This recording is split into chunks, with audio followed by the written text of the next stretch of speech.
Bonjour et bienvenue sur cette nouvelle vidéo. Nous allons faire un petit peu de pratique et on va donc détailler la remise en état d'une chambre froide. De façon plus réaliste, voici le groupe qu'on va remettre en état. Donc on a en présence un compresseur à piston hermétique, un condenseur à air, on a les différents éléments de la ligne liquide, donc on voit que le groupe a bien vécu et qu'il faut donc lui faire une cure de juvence. Donc on va remplacer un certain nombre d'équipements, et donc je précise ça juste après. Et bien sûr on a une armoire électrique qui commande l'ensemble. Donc voici tous les équipements qu'on va remplacer lors de notre remise en état. Bien sûr, on va commencer par les vannes de service. Donc c'est des vannes de type Rotalock. Donc on aura une vanne de service qui est branchée à l'aspiration du compresseur et une qui est branchée sur la bouteille de liquide. On a également deux vannes manuelles, une vanne sur la ligne d'aspiration et une vanne sur la ligne de départ liquide. On va profiter aussi de l'occasion pour remplacer le pressostat. Donc on a de mémoire un pressostat de type Danfoss sur l'installation. Là on va le remplacer par un type Alco et je dirai pourquoi tout de suite après. Et ensuite donc on va remplacer bien sûr le filtre déshydrateur et on va enfin isoler donc nos tubes avec de l'Armaflex. Donc on va surtout isoler nos tubes à l'aspiration du compresseur puisque c'est à cet endroit que le fluide est froid et qu'il y a un risque de condensation autour des tubes. Allez, on est parti. Donc on retrouve ici la vanne de service à l'aspiration du compresseur que l'on va remplacer. On a également la vanne de service côté HP qui est branchée sur la bouteille de liquide. Notre pressostat HBP d'un marque Danfoss que l'on va remplacer, qui nous a bien rendu service. Les deux vannes manuelles avec la poignée grise, une à l'aspiration donc du compresseur et une sur la ligne liquide. Et on a enfin donc ici le filtre déshydrateur que l'on va remplacer. Donc bien sûr, avant d'ouvrir le circuit, il faut récupérer le fluide. Ici on a une belle bouteille de transfert bleue, la station de récupération qui est branchée sur notre manifold, et donc au niveau de notre manifold on a deux flexibles, le rouge qui va aller donc se brancher sur la bouteille de liquide et le jaune qui est branché sur la vanne de service BP. Donc on n'avait pas de bleu, c'est pour ça qu'on a utilisé un jaune, et donc l'idée c'est de récupérer complètement la charge, et à partir du moment où vous avez 0 bar qui est donc indiqué sur vos manuaux, cela signifie que vous avez récupéré la totalité. Bien sûr, il faudra noter la quantité de fluide récupérée. Maintenant qu'on n'a plus de fluide dans l'installation, on peut commencer à démonter. Donc on va commencer par la vanne de service BP et on va continuer tout de suite après par la vanne de service HP. Donc dans un premier temps, on va démonter avec une clé à molette la prise, enfin le tube qui vient pour le raccordement du pressostat BP. Et donc on va couper ensuite avec un coupe-tube la tuyauterie en cuivre et on va démonter ici la vanne de service avec donc une clé à molette tranquillement, gentiment. Donc on voit ici la vanne de service qui est bien usée, qui a bien travaillé, qui a été manipulée un très grand nombre de fois, et donc il était temps de la remplacer. Donc la petite tuyauterie du pressostat sera remplacée après. Donc on voit ici l'état de notre vanne de service. Donc voici la nouvelle vanne de service, donc qui se raccorde en 1 pouce sur le compresseur. Ne pas oublier le joint en téflon qui va venir faire étanchéité entre la vanne et le compresseur. Il nous restera maintenant à réaliser la jonction entre la vanne qui est en acier et le cuivre donc par brasage. On part donc sur une baguette avec 40% d'argent. Donc la baguette est enrobée d'une petite poudre blanche qui s'appelle donc le décapant. Allez, on est parti pour la brasure. Donc on va protéger notre vanne de service avec un chiffon mouillé.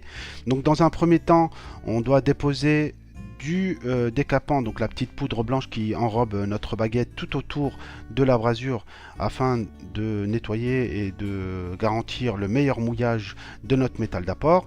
Et donc lorsqu'on a atteint la température de fusion de la baguette, on peut commencer à déposer donc notre métal d'apport de façon on va dire homogène et tout autour de notre jonction.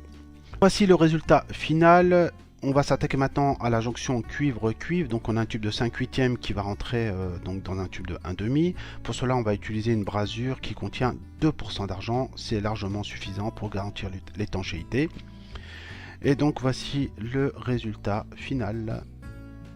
Donc on est parti maintenant sur le remplacement de la vanne de service côté HP. Donc dans un premier temps, il faudra retirer le tube qui est branché au pressostat, couper ici le départ de la ligne liquide et démonter tranquillement, gentiment votre vanne de service avec une clé à molette. Donc on voit ici que la vanne a bien été utilisée, le pressé-tube est vraiment dans un sale état, il était temps de la remplacer. Voici le résultat final. Donc on a brasé notre tube de 3/8 sur notre vanne de service à l'argent, donc on est toujours sur de la baguette à 40% ici, et on continue notre intervention en brasant donc la tuyauterie donc de 3/8. Donc on a fait une petite emboîture pour pouvoir faire la jonction entre les deux tuyauteries, et là on repart sur de la baguette de brasure à 2% d'argent. Donc comme vous pouvez le voir, on essaie de protéger un maximum les équipements sensibles, et donc là ici la vanne de service HP a été protégée avec un chiffon mouillé. Donc voici le résultat final. Donc la vanne est posée, les tuyauteries raccordées, et on avance tout doucement, gentiment dans notre intervention.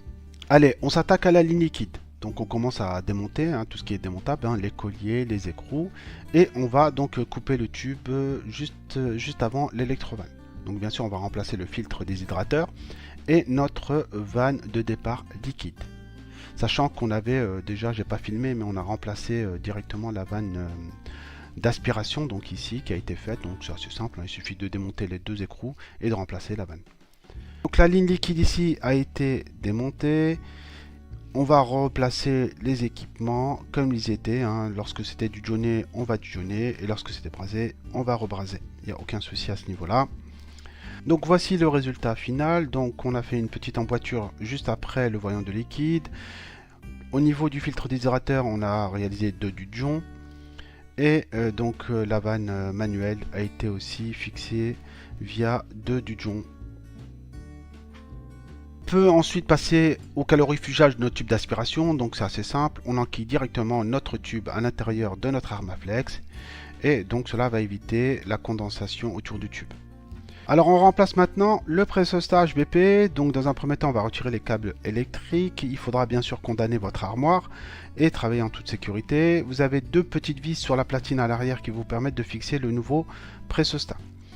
Donc le Halco lui est intéressant puisque au niveau des vis de réglage qui se trouvent au-dessus, donc c'est des vis qui vont nous permettre de régler les valeurs d'enclenchement et de coupure. Donc on peut utiliser une petite clé à molette, et pour nous en termes de centre de formation c'est beaucoup plus pratique, car les vis de chez Danfoss, bon, elles sont costauds, mais à la longue elles s'usent et deviennent cassantes, et donc c'est pour ça qu'on a opté pour le pressostat Halco pour cette petite remise en état. Donc de la même façon on va retrouver cette fameuse vis de réglage en partie supérieure côté HP.